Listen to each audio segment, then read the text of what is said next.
오늘은 좋은 교회란 어떤 교회인가 라고 하는 것을 생각하면서 좋은 교회에 나타나는 특징과 표징에 대해서 말씀을 통하여 나누기를 원합니다. 우리 성도님들께서도 종종 어떤 교회가 좋은 교회일까 라고 하는 생각을 많이 하실 것이고요. 우리 교회가 좋은 교회지 라고 하는 말씀을 하실 때마다 저도 얼마나 기쁘고 반가운지 모르겠습니다. 하지만 또 많은 분들은 우리 교회가 더 좋은 교회가 되기를 원하는 마음도 있으신 것이 사실이실 것이고요. 저도 우리 교회가 더 좋은 교회가 됐으면 좋겠다 하는 바람을 항상 가지고 성도님들의 의견이나 우리 교역자들 장로님들의 의견이나 또 다른 교회도 비교도 하고 분석도 하고 연구도 하면서 우리 교회가 더 좋은 교회 되기를 바라는 노력을 끊임없이 하고 있습니다. 오늘은 물론 성경을 통해서 말씀을 나누겠지만요. 우리 교회가 더 좋은 교회 되는데 다 같이 협력해 주실 것이라고 믿습니다. 그렇다면 좋은 교회 특징 중에 첫 번째는 무엇인가 하면 그것은 깨끗한 교회입니다. 좋은 교회의 표징은 깨끗한 교회이고 신앙적으로 말하자면 거룩한 교회라고 말씀드릴 수가 있겠습니다. 여러분들은 좋아하는 식당의 기준을 무엇으로 삼으십니까? 내가 자주 가고 항상 즐겁게 식사하고 돈을 내도 아깝지 않은 식당에 어떤 특정한 기준이 있으실 텐데요. 식당이라고 하는 것의 본질은 음식 맛입니다. 음식 맛이 안 좋으면 다른 게 다 좋아도 소용이 없고요. 식당의 본질은 음식 맛이기 때문에 음식 맛이 일단은 좋아야 됩니다. 그런데요, 우리들이 농담처럼 종종 하는 말이 있지만 맛있는 식당은 좀 지저분해도 괜찮아. 정말 그런가요? 사실은 그렇지 않습니다. 한두 번은 맛있어서 갈 수 있겠지만 그러나 그 식당에 갈 때마다 너무 지저분하고 너무 냄새가 나고 너무 불쾌하면 아무리 음식이 맛있어도 그 식당을 계속 가고 싶은 마음은 생겨나지 않습니다. 이것을 다른 말로 설명해 드리자면 식당이라고 하는 곳의 본질은 음식 맛이지만 그러나 또 다른 디테일도 빠질 수는 없다는 것입니다. 데코레이션을 잘하는 것도 디테일이고요. 지저분한 것이 없이 깨끗하고 청결하고 위생 상태를 잘 유지하는 것도 사실은 놓고 보면 굉장한 디테일이기 때문에 본질도 중요하고 디테일도 따라줘야 되는 것이 성공하는 식당 비즈니스의 조건이 된다고 말씀드릴 수 있겠습니다. 저는 지금 교회에 관해서 드리는 말씀. 교회의 본질은 예배입니다. 교회의 본질은 신앙생활입니다. 하지만 교회에도 디테일이 필요합니다. 교회가 깨끗하고 깔끔하고 정돈되어 있고 어지럽혀지지 않고 쓰레기들이 막 굴러다니지 않고 먹다만 음식들이 쌓여있지 않아야 본질도 중요하고 예배도 드려야 되겠고 은혜도 받아야 되겠고 주님도 바라봐야 되겠지만 역시 그 정결함이라고 하는 깨끗함이라고 하는 디테일까지 지켜주셔서 우리 교회가 더 좋은 교회 될 수 있도록 협력해 주시는 우리 성도님들 되시기를 부탁드립니다. 구약시대의 성막이나 혹은 성전의 예배도 사실은 본질과 디테일이 다 살아있었습니다. 모세시대의 성막에는 성막이라고 하는 그 중심의 텐트를 바깥으로 둘러싸는 담장이 쳐져 있었는데요. 그것은 거룩한 장소를 의미하는 아주 중요한 경계선이 되어서 성막 바깥을 담치고 있는 그 담장 안으로는 아무도 함부로 들어가서는 안 되는 그런 정결함의 법이 있었습니다. 그리고 하나님께 예배하도록 명령을 받았던 레위지파 제사장들도 성막 안에 들어가기 전에 그 앞에는 번제단이 있고 물두멍이 있었거든요. 그것은 제물을 씻어서 태우라는 것입니다. 그리고 제사장의 손과 발도 다시 닦으라는 것입니다. 물이 귀한 광야길을 가면서도 하나님께 예배를 드리는 백성들이라면 그리고 제사장들이라면 몸을 씻어야 했고요. 새 옷을 입어야 했고요. 성막 안에 들어가기 전에 또 한 번 더 물을 씻고 또 회개와 사죄를 상징하는 희생의 제물에 피를 바르는 그런 상징성까지 다 지킴으로써 예배에 있어서 빠뜨릴 수 없는 중요한 요소가 정결과 거룩이라고 하는 것을 항상 지켰던 것을 우리는 알고 있습니다. 그 성막 안에는 제사장들이 차례가 되어서 책임 맡은 사람만 들어갈 수 있었고 게다가 그 성소 안에 더 깊은 곳에 있는 지성소에는 1년에 딱 한 번 대제사장만이 이스라엘 백성들 전체의 죄를 회개하는 마음으로 희생의 피를 뿌리면서 두렵고 떨리는 마음으로 지성소 안에 들어갔어요. 잘 아시는 것처럼 지성소 안에 들어가는 대제사장의 복장에는 두 가지 중요한 특징이 있습니다. 하나는 방울입니다. 옷깃에 방울이 달려서 걸음걸음 걸을 때마다 딸랑딸랑 딸랑딸랑 소리가 납니다. 그리고 허리에는 허리띠를 매는데요. 그 허리띠는 지성소를 가르는 휘장 바깥에까지 늘어뜨림으로써 그 지성소 안에 들어간 대제사장이 더 이상 걸음소리, 방울소리, 움직이는 기척이 없고 푹 쓰러져 죽었다면 죽은 대제사장을 누가 들어가서 끌고 나올 수도 없기 때문에 휘장 바깥에까지 늘어놓은 두꺼운 허리끈을 밖에서 잡아 당겨가지고 그 시체를 처리해야 되는 것이 지성소 안에 들어가서 예배드리는 대제사장의 복장이었고 그런 규칙이었다는 것을 생각한다면 하나님 앞에 드려지는 예배에 있어서의 정결함, 거룩함, 얼마나 중요한 조건인지를 우리에게 알려주시는 그런 말씀이라고 생각합니다. 예수님 시대에도 여전히 예루살렘에 있던 성전은 아무나 함부로 어지럽혀서는 안 되는 거룩한 땅, 거룩한 장소, 거룩한 건물이었습니다. 예수님께서 진노하셨다고 말씀드렸어요.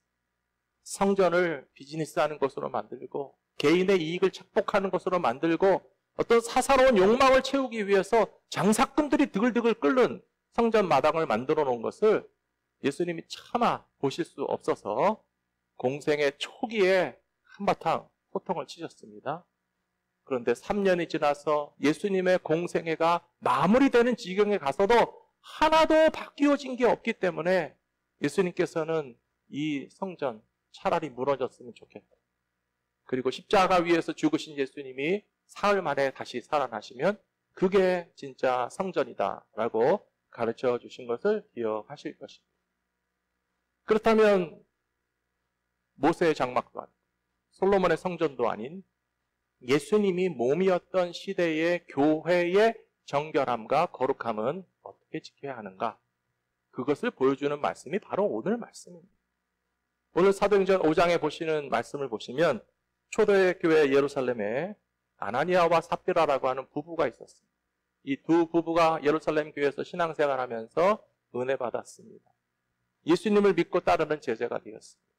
함께 교회 공동체에 출석하면서 그 교회가 하는 모든 일들이 다 좋아 보였습니다. 특별히 재산이 많은 사람 중에서는 자기의 땅을 팔거나 재산을 팔면 교회에 헌금을 하고 교회에 드린 헌금을 가지고 고아와 과부와 나그네를 대접하고 또 매일매일의 삶이 위태로운 사람들을 위해서 매일매일 구제 사업을 하는 것이 참 아름답고 신앙적으로 옳다라고 생각했습니다. 두 부부가 약속했습니다. 우리도 안 쓰는 땅이 있지 않느냐. 이 땅을 팔아가지고 하나님께 바치면 얼마나 좋겠느냐. 거기까지는 참 좋은 믿음이었어요. 그런데 이 두 부부가 땅을 팔고 캐시를 손에 쥐게 되자 시험이 찾아왔어요. 분명히 하나님 앞에서 우리가 이 땅을 팔면 100% 드리기로 약속을 했는데 막상 땅을 팔고 큰 돈을 손에 쥐게 되면 누구나 드는 생각이 있지 않겠습니까? 자식 생각도 나고 좋은 음식도 먹고 싶고 우리도 여윳돈이 생겼으니 뭐 사고 싶은 것도 좀 사고 싶은 마음이 드는 것은 사실일 텐데요. 중요한 것은 이것이 전부다라고 거짓말한 것이 문제가 됐습니다. 그리고 오늘 본문 말씀에 보신 그대로 남편이 먼저 찾아와서 베드로 사도 앞에서 이게 우리가 땅을 판 돈의 100%입니다라고 말한 그 거짓말 때문에 죽은 것입니다. 그리고 그의 아내도 몇 시간 후에 찾아와서 베드로 사도에게 똑같이 하는 말이 우리 남편이 들고 온 돈이 땅을 판 100%입니다라고 주장한 그 거짓말 때문에 하나님께서 치셨다라고 하는 것이 성경에 기록되어 있습니다. 어떤 사람들은 이 성경 본문을 읽으면서 조금 마음이 불편합니다.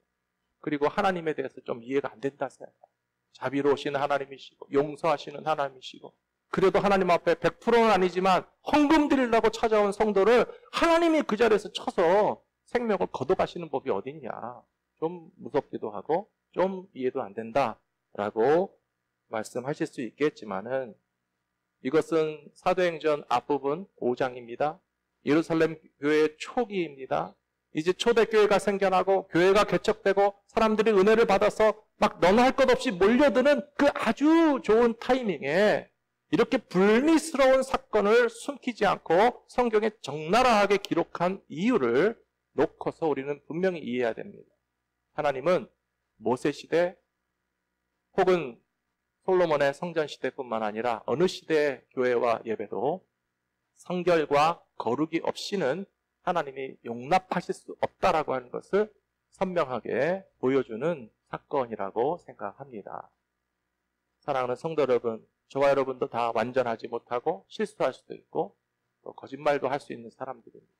하지만 우리가 드러내놓고 이거 전부 다 드립니다. 전부 다 드립니다. 큰 소리 치면서 그것 때문에 칭찬도 받고 높아지기도 하고 어떤 권세를 지려고 하는 허황된 생각들을 다 내려놓고 겸손하면서도 더욱더 진실하게 하나님께 다 드리지 못하는 우리이고 우리가 가진 것의 일부밖에 드리지는 못하지만 그러나 적어도 하나님 앞에서 조금이라도 거짓이 없는 정결하고 거룩한 믿음의 길을 걸어가실 수 있는 저와 여러분들이 되시기를 부탁드립니다.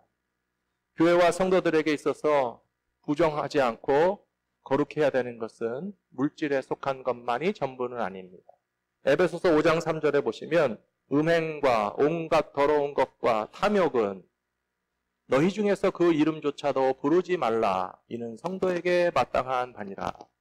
누추함과 어리석은 말이나 희롱의 말이 마땅치 아니하니 오히려 감사하는 말을 하라. 너희도 정녕 이것을 알거니와 음행하는 자나 더러운 자나 탐하는 자 곧 우상 숭배자는 다 그리스도와 하나님의 나라에서 기업을 얻지 못하리니 라고 되어 있습니다. 5장 5절 말씀에 더러운 자라고 하는 말에 밑줄을 쫙 치신 줄 여기에 다 포함되어 있습니다. 음행도 더러운 것이고 탐욕도 더러운 것이고 누추한 말도 더러운 것이고 희롱의 말도 더러운 것이고 모든 우상 숭배도 더러운 것이고 이 더러운 것에 포함될 수 있는 많은 조건들이 우리 안에서 다 제하여질 수 있도록 정결과 거룩을 추구한다면 하나님께서 우리를 치시는 것이 아니라 우리에게 자비와 긍휼을 베풀어 주심으로써 우리의 예배를 받아주시는 그런 교회의 특징을 나타내시게 될 것이라고 믿습니다. 두 번째로 좋은 교회의 특징은 진리와 진실함이 주장하는 교회라는 것입니다. 하나님은 하나님의 백성과 친밀하고 가까운 교제를 나누기를 원하십니다. 믿으십니까? 하나님이 우리와 친밀한 교제를 나누기 원하세요. 그래서 성경에 보시면 아버지같이 우리를 사랑하신다는 표현이 곳곳에 나와 있는 이유가 바로 그것이라고 생각합니다. 아담과 하와가 에덴 동산에 있을 때에는 하나님과의 만남과 교제에 있어서 아무런 장애물이 없었습니다. 그것을 상징하는 것이 아담과 하와가 벌거벗었으나 부끄러워하지 아니하였더라 하는 대목을 통해서 어렸을 때 아기들 집안에 자식들 목욕시켜 보실 때 빨개 벗고 뛰어댕기잖아요. 근데 뭐 아무렇지도 않잖아요. 얼마나 부모와 자식 간에 장애물이 없고 허물이 없고 정말 친밀한 교제를 나눌 수 있었던 때가 있었지만은 아마 지금 많은 성도님들은 그런 생각하실 때 품 안의 자식이라는 말이 뭔 말인지 알겠다. 다 커서 떠나고 나니 보고 싶을 때 볼 수 있는 것도 아니고 친밀한 교제를 많이 나눌 수 없어서 아쉬워하는 분들이 계실 텐데요. 하나님께서도 우리를 바라보시면서 그런 마음 들지 않으시게 해주시면 좋겠습니다. 사실 놓고 보면요. 품 안의 자식이 아니어서 아쉬운 것은 부모가 아닙니다. 자식들도 아쉬운 것을 깨닫게 될 거예요. 어머니, 아버지 품에서 살 때가 얼마나 행복하고 좋았는가. 험한 세상에 나가서 쓴바탕만 보게 되면 그런 생각하게 되지 않겠습니까? 시편 2편에 하나님은 말씀하십니다. 내가 여호와의 명령을 전하노라. 여호와께서 내게 이르시되 너는 내 아들이라. 오늘 내가 너를 낳았도다. 하나님께서 우리를 너는 내 아들이라 부르시면서 친밀한 교제를 나누기 원하시고요. 이사야 49장 15절에서는 여인이 어찌 그 젖먹는 자식을 잊겠느냐. 그들은 혹시 잊을지라도 나는 너를 잊지 아니할 것이라 하신 말씀을 통해서 배가 아파 낳은 자식, 젖을 먹여 키운 자식, 그 자식을 사랑하는 것보다 하나님이 우리를 더 사랑하셔서 그렇게 친밀한 교제를 나누기 원하시는데 왜 아담과 하와를 에덴 동산에서 쫓아내셨습니까? 정결과 거룩에서 실패했기 때문에 그렇습니다. 진리와 진실을 잃어버렸기 때문에 그렇습니다. 하나님께서 바로 선과 악을 알게 하는 그 선악과의 열매를 먹지 말라라고 하는 것은 하나의 상징적인 물건이고요. 그것을 통해서 아담과 하와에게는 진리와 정결과 거룩을 지켜주기를 바랬는데 그렇게 사랑하시는 존재이지만 아담과 하와를 끊어내치실 수밖에 없었던 이유는 진리 가운데서 벗어났기 때문에 하나님과의 사귐과 교제도 끊어질 수밖에 없는 것을 말씀해 주시는 의미가 있다고 저는 해석하고 싶습니다. 요한일서 1장 6절에 보시면 만일 우리가 하나님과 사귐이 있다 하고 어둠에 행하면 거짓말을 하고 진리를 행하지 아니함이거니와 그렇게 돼 있습니다. 하나님과 친한 줄로 착각하지 마십시오. 어둠에 행하지 말아야 하나님과 친할 수 있습니다. 하나님과 교제를 나누고 있다고 헛된 주장을 하지 맙시다. 우리가 거짓말을 행하고 진리를 행하지 않으면 하나님은 아담과 하와도 내치셨듯이 우리와의 관계가 끊어질 수밖에 없기 때문에 진리 가운데 거하고 진실함이 주장하는 교회가 돼야만 하나님과의 친교가 되살아날 수 있고 유지될 수 있다는 사실을 우리는 잊지 말아야 할 줄로 믿습니다. 그러므로 좋은 교회의 뚜렷한 특징은 교회와 성도들은 얼마나 진실하며 진리 가운데 머물러 있느냐라고 하는 조건이 따라줘야 된다는 것입니다.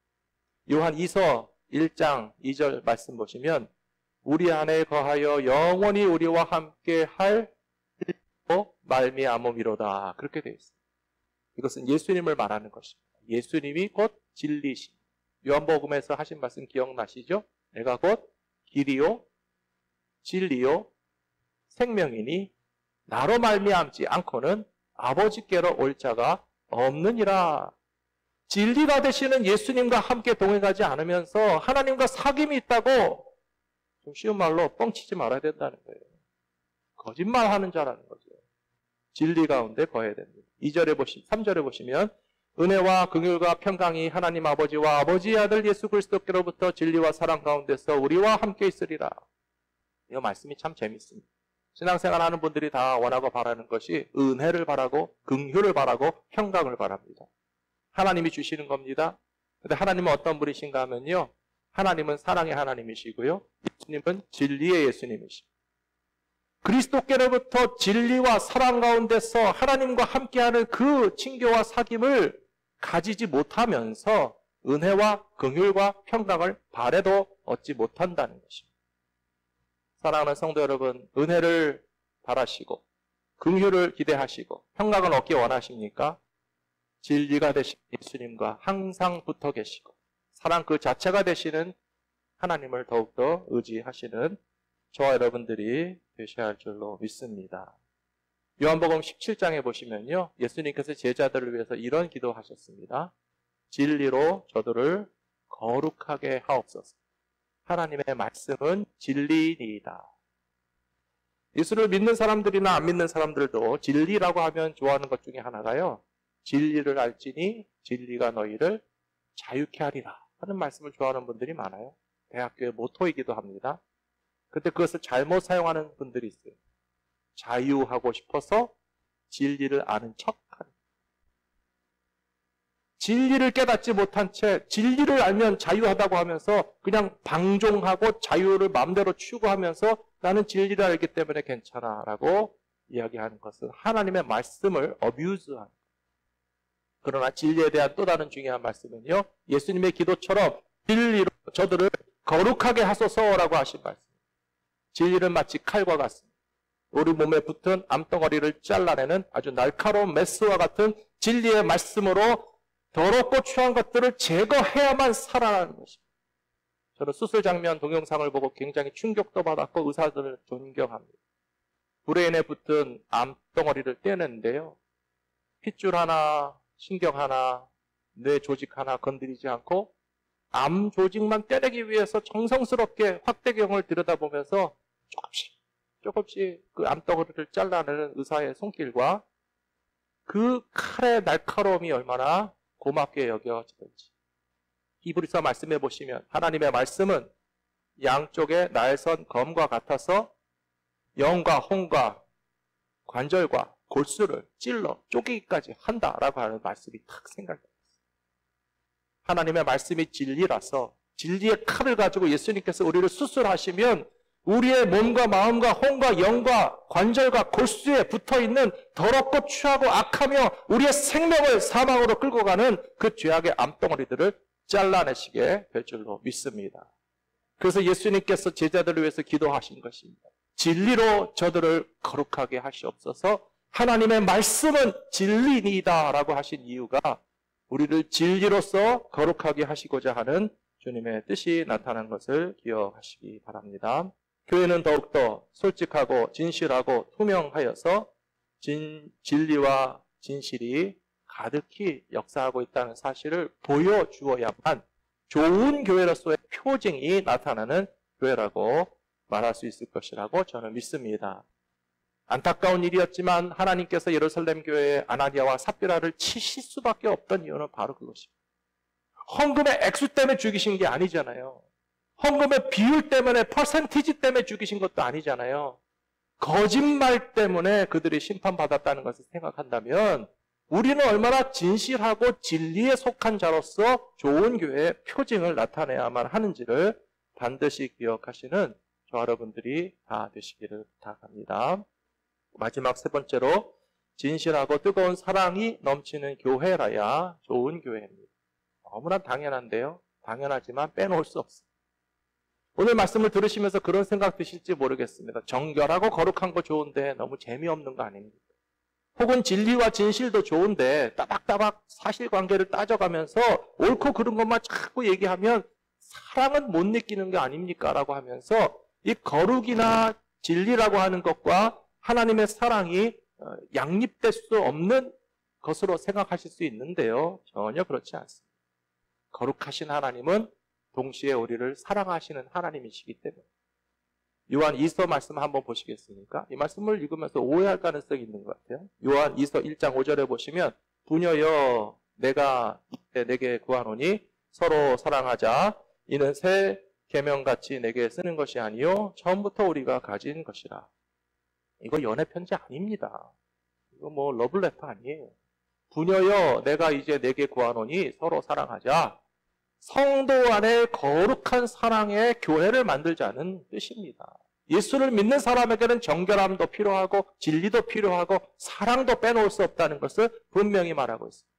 우리가 잘 아는 요한복음 3장 16절에서도 하나님이 세상을 이처럼 사랑하사 독생자를 주신 이유가 뭡니까?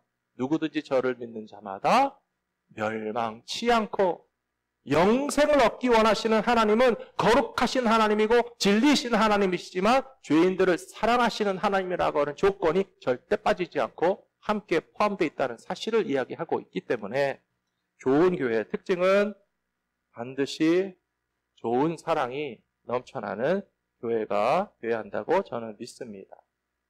한때 한국에서 전화번호를 안내하는 124에 걸면 거기서 제일 먼저 나오는 고객 응대 문구가 사랑합니다, 고객님 그런 말이 있었다. 들어보셨나요? 한국에 안 사버려서 모르시는가요? 전화번호를 물어보려고 전화했는데 124에 딱 전화하면 연결이 되면요. 안내하시는 분이 사랑합니다, 고객님 이렇게 인사를 하니까 참 신선하게 평소에 못 들어보던 사랑합니다 하는 소리를 들으니까 기분이 좋아서 물어볼 전화번호도 없는데 자꾸 전화한다는 거예요. 전화만 걸면 사랑합니다, 고객님. 그리고 무엇을 도와드릴까요? 어디 전화번호 알려드릴까요? 그러니까요. 듣고 싶어서 전화하는 사람도 있을 뿐만 아니라 또 짓궂은 사람은 사랑합니다, 고객님. 그러면 저도 사랑합니다. 뭐 그러면서 막 장난을 치니까 그 정도를 넘어서서 너무 도가 지나친 행동을 하는 사람들이 많아져서 이제는 더 이상 그렇게 하지 않는다고 합니다. 저는 그 이야기를 들으면서 그런 생각이 들었습니다. 교회에서는 어떻게 되나? 교회의 사랑은 어떻게 표현도 하고 나타나기도 하고 경험해야 합니까? 좋은 교회의 표징은 뜨거운 사랑이 넘치는 교회라고 말씀드렸는데요. 그것은 성경적인 사랑을 주기도 하고 받기도 하는 것이 교회에서 성도들이 나눠야 할 사랑이라고 저는 믿습니다. 저는 성도님들에게 질문하고 싶습니다. 교회 오셔서 사랑을 받았다고 느끼십니까? 아멘이라고 해주시니 감사하네요. 그러면 교회 오셔서 사랑을 주고 있다고 말씀하실 수 있으십니까? 여전히 아멘이라고 대답해 주셔서 감사합니다. 일부 예배랑 조금 다르네요. 일부 예배 때는 사랑을 받고 계십니까? 그랬더니 아멘 하시더니 사랑도 주고 계십니까? 그러니까 잠잠하시더라고요. 사랑을 받는 것도 좋지만 주는 것이 좋은데 어떤 종류의 사랑인지 굉장히 중요해요. 교회에서도 그냥 사랑합니다 고객님 그거 하고 충분하죠. 사랑합니다 성도님 충분하지 않아요. 형제와 자매를 사랑한다라고 하는 립 서비스를 아무리 해도 이게 무슨 진짜 사랑이냐라고 하는 의구심을 가진 분들이 얼마나 많은지 모릅니다. 진짜 사랑은 어디 있을까요? 사도 바울이 고린도 교회에 편지 썼습니다. 고린도 교회가 불완전했지만 완전해지는 교회가 되기를 바라면서 편지 썼습니다. 고린도 교회에 문제가 많았습니다. 분쟁도 있었고 음행도 있었고 죄인들을 정죄하지 못하는 아주 그냥 골치 아픈 일들이 너무 많이 들려와가지고 고린도 교회를 사랑하는 사도 바울의 마음이 속상해가지고 편지를 2번, 3번 썼습니다. 바로 그 고린도전서 13장은 너무나 우리가 잘 알고 있는 사랑장이지 않습니까?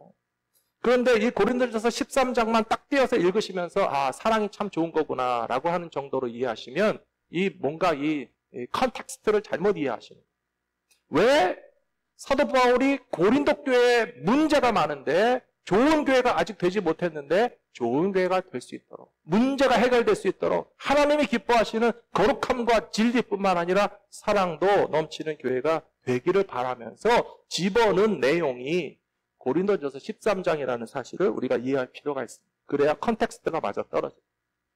뭐라고 되어 있습니까? 고린도전서 13장에서 사랑은 불의를 기뻐하지 아니하고 진리와 함께 기뻐한다는 표현이 나와 있어요. 이게 무슨 사랑입니까? 불의를 기뻐하지 않는 게 사랑이라니까요. 진리와 함께 기뻐하는 것이 사랑이라니까요. 사랑은 그냥 무슨 감정이라든지 달콤하다든지 짜릿하다든지 그런 것이 아니고 교회와 성도들이 주기도 하고 받기도 해야 될 사랑은 불의를 기뻐하지 않는 것이고 더러운 것을 용납하지 않는 것이고 부정한 것을 제하는 것이고 진리와 함께 기뻐하는 사랑이라야 진짜 사랑이고 고린도 교회가 이런 사랑을 주기도 하고 받기도 해야만 좋은 교회로 업그레이드 될 수 있다 라고 하신 말씀을 이해하실 수 있는 저와 여러분들이 되시기를 부탁합니다.